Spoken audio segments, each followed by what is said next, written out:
বলছে, আল্লাহ শুনেছি এই জামানার সবচেয়ে বড় মুহাদ্দিস, তার নাম নাকি ইমাম আহমদ ইবনে হাম্বল।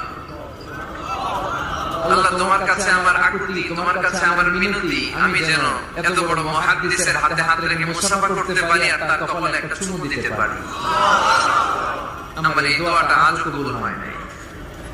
আজ আল্লাহ তাআলা এই দোয়াটা কেন যে কবুল করেন আমি জানি না।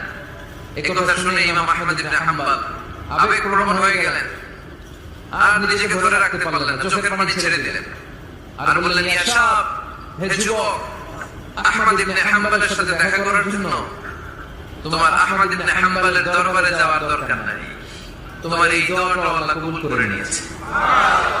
আহমদ ইবনে হাম্বল দেখা দেওয়ার জন্য তোমার দরবারে ছুটে এসেছে। আনা আহমদ ইবনে হাম্বল, মুহাদ্দিসুদ দাহর, আমি হচ্ছে আহমদ ইবনে হাম্বল। যুবক নিজেকে ধরে রাখতে পারে না, চোখের পানি